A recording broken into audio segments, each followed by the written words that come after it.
in to do damage control about that, but he gave it a go with Nicolle today. You are not allowed to drink while you're on deployment, right? So if you're in Iraq and Afghanistan in a combat zone, you're not allowed to drink.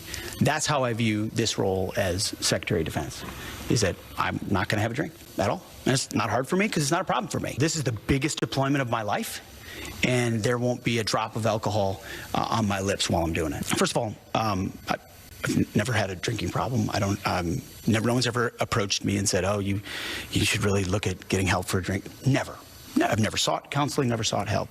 I respect and appreciate people who do. The things some of his former and current colleagues at Fox are saying to reporters that may or may not be reality. It is, though, where we start today with some of our favorite experts and friends. With me at the table, New York Times editorial board member and MSNBC political analyst Mark Gay. Also joining us in a second, tangled up in some Midtown traffic, Paul Rykoff will be here. But joining our conversation as well is political strategist and MSNBC senior analyst Matt Dowd. Matt Dowd, I start with you because this has become, and I should say, the reporting that broke 24 hours ago from my colleagues at NBC News, I think between the two stories, 14 sources, all of them deep within Hegseth circles. There are no Democrats who are saying things that they aren't saying in full view, but the people speaking anonymously are people who have had to get Pete Hegseth on the air while he smells like alcohol. They're people who describe how stressful it is to simply get a morning news show on the air. And I'm a cable host. No one lives or dies whether I'm on the air, but not so with the Secretary of Defense. And what sounds like a president in Donald Trump who's so transactional that he's moved on to option number two, which we can talk about DeSantis in a moment. But it would be clear that the only person for whom the gravitational pull of this not working out isn't really abundantly clear is Pete Hegseth. Yeah, it's great to be with you, Nicolle, and I hope your holidays were great. Yeah, you know, as I listen to this and watch this, I think anybody with a rational mind would have known when Pete Hegseth got nominated, he had a sell-by date. And I mean, just because of his background, just because of all the things you could track he said, just because of things that were very common knowledge to most people, you would know that this guy's not going to last long. Which is actually the surprising thing about this initial nomination was if you knew that, and I think Donald Trump probably knew that, he had to have known that, is that why you would nominate him this early and to have a drawn-out examination of him. That's what amazes me, that it would be 2 months or more before he actually got a hearing. If you had known that about him, if you'd known somebody had a sell-by date, what you would want to do is nominate them like right after you become president and push the Senate to confirm him as quickly as possible and get through this before he sours. And that's not what Donald Trump chose to do. And so, I mean, this is now, I mean, it hasn't happened yet, but it will, if it looks like it will be the third nominee before we even get to the opening of Congress that is jettisoned at this point. And it's not, as you said, it's not because of any Democrat. It's all of these are because Republicans have we've identified at least some line in the sand where they draw on people in the course of this. And I'll just say on a personal level, that explanation that he had about drinking, and which I think actually is put Trump over the top in wanting to go to somewhere else, in my view. It's not the sexual assault stuff. It's not all the crazy stuff he said in his books. It's not all this outlandish stuff he said on air. It was the drinking, because we've known if there's one thing Donald Trump has personally talked about is that what happened with his brother and the drinking. And I just don't think Donald Trump tolerates it. It's one thing Donald Trump,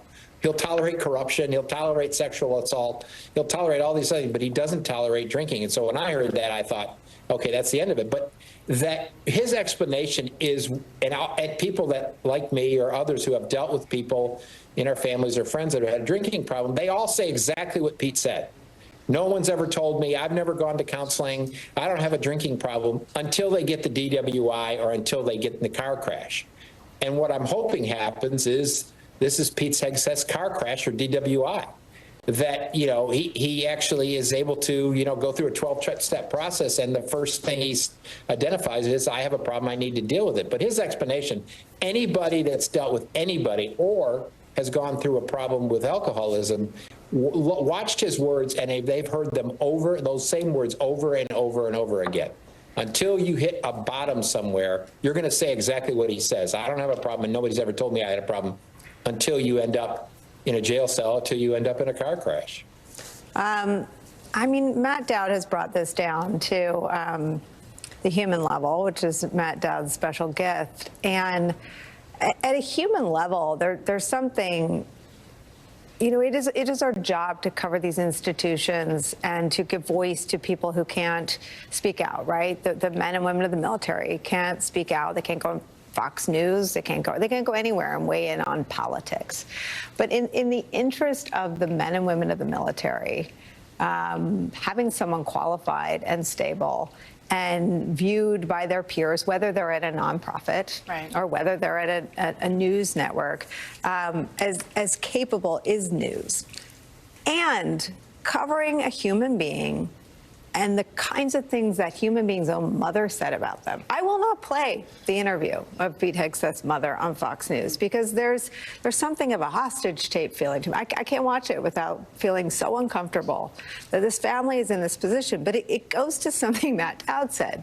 There are human beings who are thrust upon the American public in the time of Donald Trump, who can't withstand the scrutiny because Donald Trump is so thoughtless in the picks he makes. And I'm just struck today by how unnecessary all of this is. That Trump won, he can appoint whoever he wants to any of these jobs. But the FU to the vetting and to the background checks and to the system of his own transit. I mean, Gates and Hegseth are born from Trump's own refusal to abide by his own sort of cockamamie orbits systems. That's how we got here. Totally. I mean, Nicolle, I'm also glad that you're not playing that video of his mother, because there is just part of you as a human. You can't help but watch this spectacle and just feel sorry for Pete Hegseth and for his entire family. And of course, that is not what this is about. And I think it's really important that we remember that the reason he's under such scrutiny is because the president-elect who nominated him, as you said, has no regard for American institutions or for the military. And if he did, he would have taken this vetting process very seriously before thrusting someone like Pete Hegseth and his entire family and history and all of his exes, anybody who has come into contact with him, into the spotlight for America to pick apart. And that doesn't look responsible. I think you have to also be asking, and I'm looking forward to talking a little bit more about this here at the table today, what this means to members of the military. I mean, many of my friends who I grew up with served in Iraq and Afghanistan. They are veterans. And I've spoken to them in recent days. They are looking at this and thinking, this man's going to lead us? I mean, I don't think so. Is he even going? I mean, this is really not appropriate. So it's really disrespectful. But I am heartened that these senators who are Republicans have made clear they will not be a rubber stamp. And, they've received security briefings. So let's remember that. They've got to be thinking, this isn't a reality show, actually. At the end of the day, we're talking about who's going to lead the military, domestic threats, foreign threats. This is serious business. They understand that. And I think, Donald Trump is being reminded by them that he might be feeling good politically, but he's not walking into the White House with carte blanche. There are other branches of government. And this is a good sign, I think. I mean, you said it, and I didn't recoil, but I was like, you said, I think it was 2 weeks ago, these things are not preordained. These don't have to happen. This isn't automatic. And I have so little expectation that Senate Republicans will ever do the right thing that I really did. I thought you were wrong on Gates and on this. But it would appear, based on NBC's reporting from 23 hours ago, that 6 Republicans are not comfortable with Hegseth as Secretary of Defense. Yeah, I said this is not normal, it's not acceptable, and it's not inevitable. And right now, the key to all this, I think, is Joni Ernst. You asked me a couple weeks ago who's going to be key here. Joni Ernst is a combat veteran. She's much more moderate than Pete Hegseth, and she's a sexual assault survivor.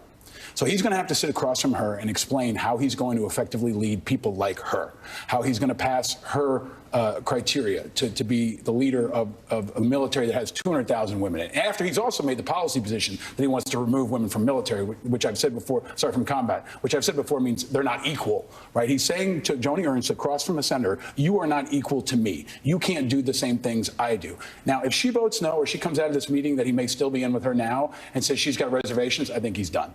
And I think Trump will very quickly put DeSantis forward, or maybe even put her forward. That's the irony here, is if he had put her forward, she would have gone right through. I don't think many Democrats would have stopped her, and he would have had another crisis to deal with. But I think right now it comes down to Joni Ernst, maybe Lindsey Graham, maybe some other moderates, but most of all her, because she's got the influence among her colleagues, and she can stop this single-handedly. Weigh in on what my dad's talking about. That you've got him using this language of a deployment, saying, I don't have a problem with alcohol, and if I'm deployed, I won't take a drop.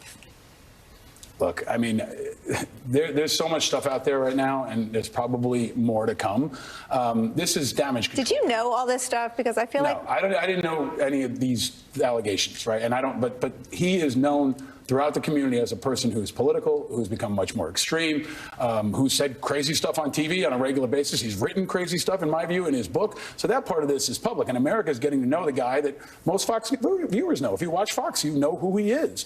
I think there's a large part of the country that didn't know that part of Pete Hegseth that is now getting to know him. And I think at the end of the day, our enemies are celebrating this. Putin loves to see this kind of crap. Right now, the disruption and the tumult is, well, we've got issues like South Korea right now, where this person is going to have to deal with issues like that in the months to come. We need someone who's stable, someone who's balanced, someone who's moderate, and someone who's trusted. And right now, it looks like he's not trusted even by his own Republican colleagues. Matt, Dad, you said something that is endlessly fascinating to me, and that was this point about where the line is with Trump, right? It isn't corruption.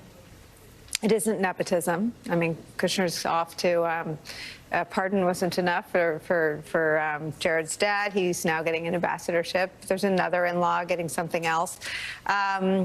Sexual assault, allegations of rape and sex trafficking a minor. That's not the line. The line is where you said it was. That's not normal either.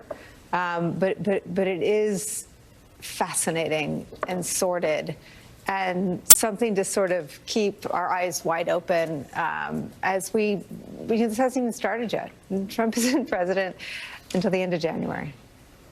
You know, this is something I don't think we spent enough time talking about exactly. You know, and I agree with Paul that these things aren't inevitable, as we've learned in the course of this. And I think we've learned one line, and I think we're about to learn. One of the lines is, if you can't be disliked by enough senators, you can't be disliked by enough senators who don't like you personally, a la Matt Gaetz. Matt Gaetz didn't fall apart because of the child sex stuff and anything like that. He fell apart because he was disliked by a huge amount of people in Congress. That was his problem. I think another line for Donald Trump is, you aren't good on television.